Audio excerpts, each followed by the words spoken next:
Hey, what's up, guys? We're back at Shuffle for another 1-2 session. This session was really crazy. I'm all in or calling all ins all the time. I have a hand where I'm multi-way and the floor has to get called to determine if my hand is dead, but I have the best hand. And on top of that, the last hand of the day determines everything in a $1,000 pot. Also, we're so close to 1,000 subscribers. You help me get there. It means so much. Always liking and commenting helps the channel. And then lastly, for anyone that was expecting a vlog yesterday that I had mentioned in my previous vlog, apologies. That crazy session will be posted next Saturday at 12, so get ready for that. Anyways, let's get into it. This first hand is a really interesting one, which I think you could have played multiple different ways, so I'm really interested to see what you guys think, because I'm really not sure what the right move is. You'll see what I'm talking about. I've got Jack Deuce of Diamonds, and this is a bomb pot, so at Shuffle really quickly.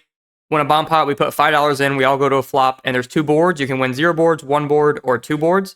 So I've got Jack Deuce of Diamonds. The top flop is Jack Deuce 10, so we flop 2 pair, and the second board comes 5, 6, 4 with 2 diamonds, so we have a flush draw. I'm in the small blind, and I lead out for 25. I get calls from under the gun, the +2, and the cutoff, so we're 4 ways to a turn of the 8 of diamonds on the top board and the Jack of clubs on the bottom board. So we've got 2 pair on one board, and then top pair and a flush draw. This is the point in the hand where I think is an inflection point where you could do multiple different things. Typically, I jam turns and rivers on bomb pots to try to get people off chops. But do we have the best hand on both boards here? We might, and even if we don't, we have a flush draw on the bottom board. So I'm not sure, should I be betting 60, trying to get 1 caller and then jamming rivers? I think that's probably fine. But what happens if I get multiple callers? Then I probably have to check a river, and if I jam, I'm not going to get anyone off a chop.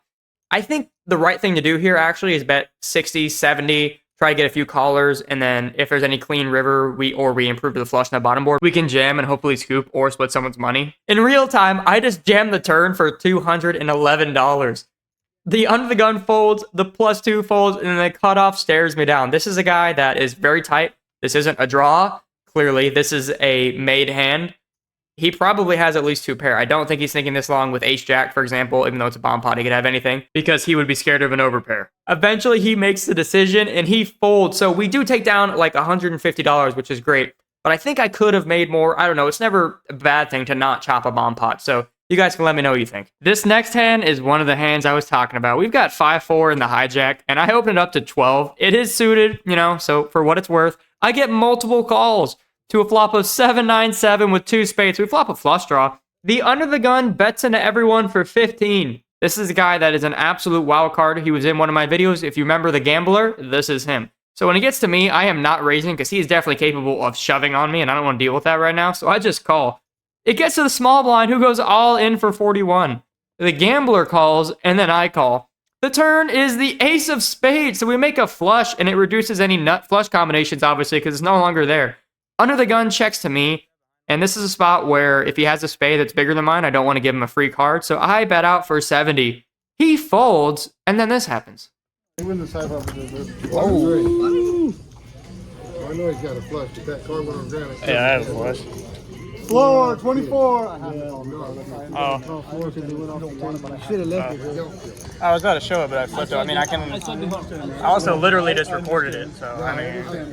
I had to follow the rules. I didn't. Oh, you're good. You're good. I just saw something slide out his. Sleeve. Look on Chris was turning his hand up. The 5 of spades fell on the ground. It fell on the ground. Yeah. Doesn't want anything done about it. And I'm also, I'm literally recording it. I saw before he threw.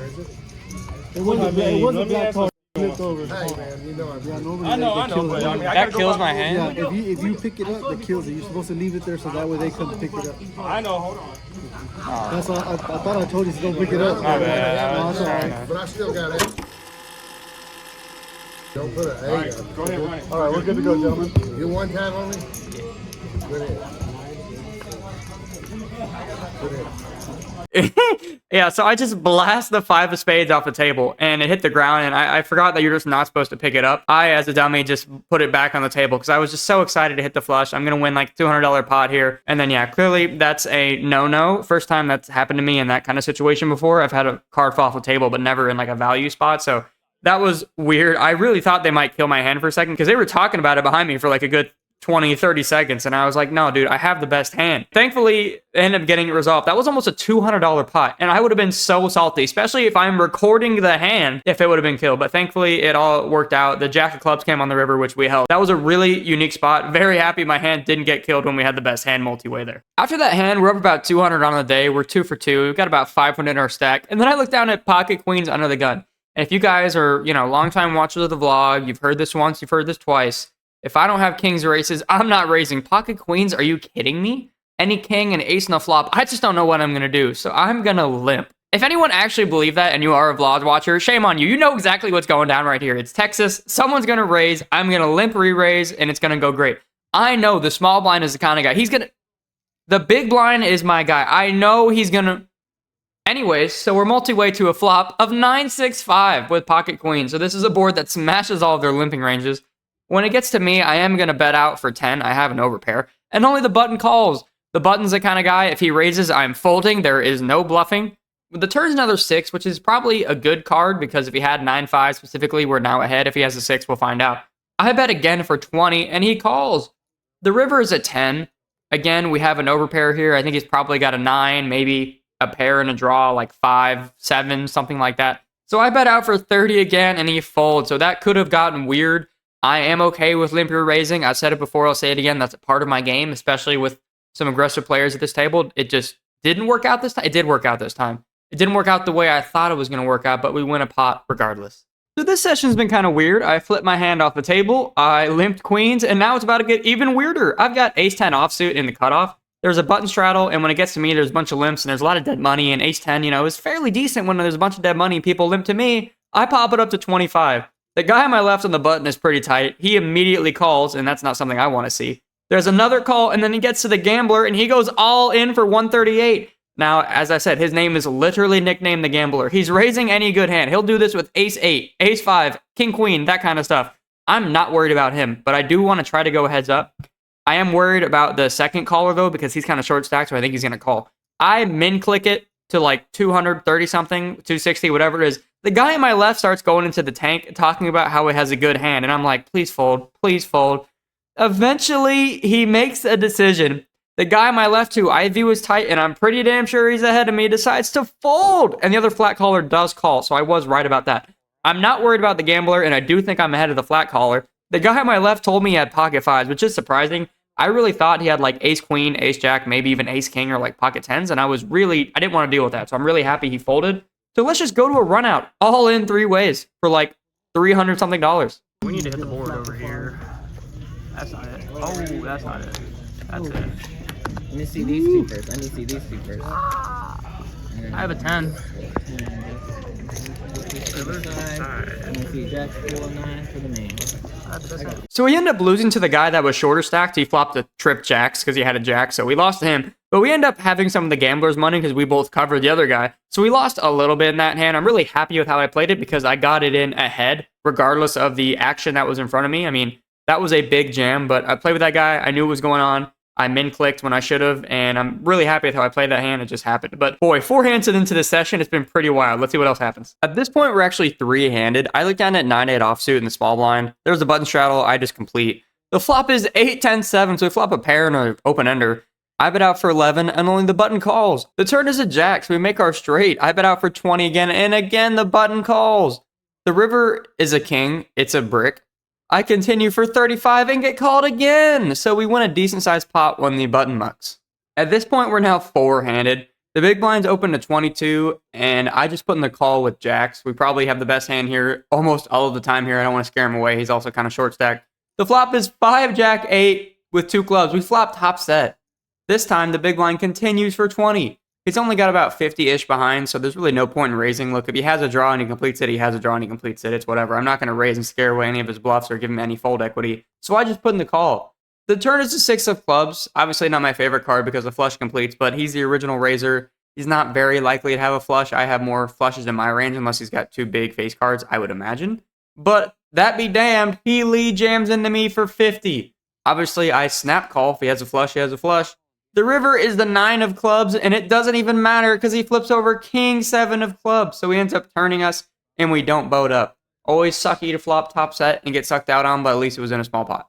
We're still five-handed at this point. I'm on the button straddle, and there's a couple calls to me, and I look down at Queen 7 of hearts, and this is, shorthanded. I like to up the aggression a little bit. I open to 25. I get one caller, and then the guy on my right goes all in for 65. Now, of course, I don't want to flat call here and allow the other guy to come in when I have the worst hand probably out of all three of us. So I go all in, and the other guy only has like 200. So he ends up folding, and we go heads up. Let's look at the run out. Oh, that's maybe another heart would be fun. Oh no.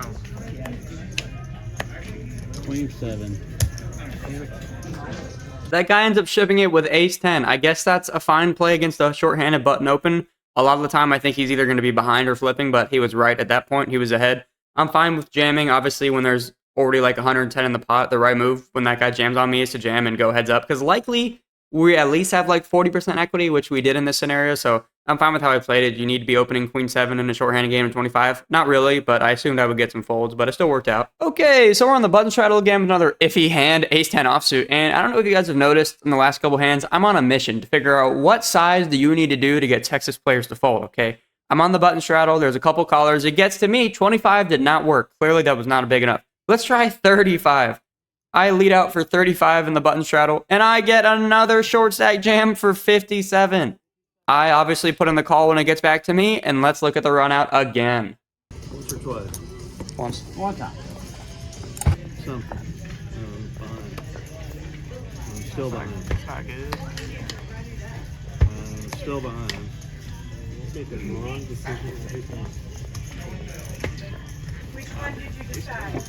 Alright guys. I end up getting called by Jack 9 of diamonds, which I'm of course happy about, but I just don't understand why you can't steal a pot here in Texas. It just doesn't work. People will not let it happen. Is that just a thing here for those of you that play in other states, other countries? How does that go? Or when you size up a little bit to like a 7x of the straddle, does it work? I don't know. I mean, I'm glad we got it in good again. I'm just curious what y'all's games are like.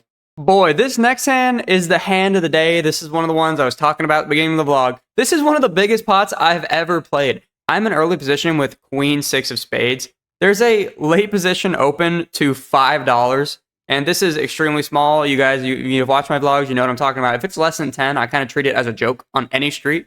So I just call, obviously, for a few additional dollars with a lot of other people to a flop of Queen 6 King with 2 clubs. We flop 2 pair.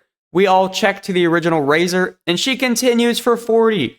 Now, I was kind of confused to begin this hand. I forgot who raised, because when it was raised to 5, I thought it was, I really wasn't paying attention to it because it was so small. But I was like, if she raised to 5, does she have an ace, king, kings in her range, or what does that mean? Because typically, I think I played with her before. That's not something that she does.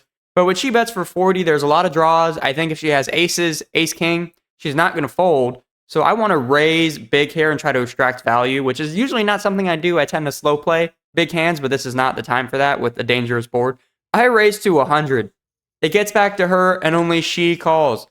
All right, everybody, think of the worst turn card you could think of. How about the ace of clubs? Boy, that sucks. Huh? Aces now make a set. Ace king makes 2 pair. Clubs complete. This is a nightmare card. I really wasn't sure what I didn't want to see. I put her on a king, maybe aces. It just felt like a top pair kind of hand as you open pre-flop. But of course, now I have to check. She does no such thing. She has about as much as I did to start the hand, so she's got about 400-ish still. She bets out for 100. Now, at this point, I actually think this is just a fold, because how is this a hand we're beating? The flush completed if she ever has a flush here, which she might. She could have a suited connector. If she has aces, kings, that's a set. We're drawing dead. If she has ace, king, again, we're drawing very thin. I do think this is actually a fold. But if we're talking about it, you know I didn't fold. I put in the tilt call, because what a BS turn card. And talking about BS cards, the river is the 6 of diamonds. We boat up. Oh my God. This pot is definitely going my way. If she has a bigger boat, she has a bigger boat. There's only one move to do. I cover her by a little bit. She's got almost 300 left in her stack. This is not a pot size bet, but it's close. I'm all in. And immediately she goes into disgust. She is not happy that the board paired clearly, so she doesn't have a boat, which is great. I get the vibe that she actually has a flush, because that's the way she's talking. Ace king, I don't really think would care about the 6 pairing, but eventually she makes a decision. She decides to put in the call, and she shows 9-8 of clubs, so she did turn the flush, and then we re-suck out on the river for almost $1,000 pot. That pot was massive. If that river didn't go our way, obviously I'm folding to rivers when she checks to me, but that would have put a big dent in our stack. And instead, we take a massive win. Love to see it. After that last hand, we were in for 300, out for 1,026, so a big win. And I want to say, I know someone's thinking it. Yes, I understand the fish swim the upstream battle in the last hand. Okay, I get that. But yeah, that was a really crazy session. If you guys want to drop a sub, help me get to 1K subs, it would mean a lot. Have a really amazing session coming out next Saturday. Probably going to be the next time I post a vlog, so be on the lookout for that. Of course, if you have any comments or ways you think I could improve on my play, always appreciate it. Probably not calling that turn bet would be on top of the list, but you know. Anyways, appreciate it. CH Poker out.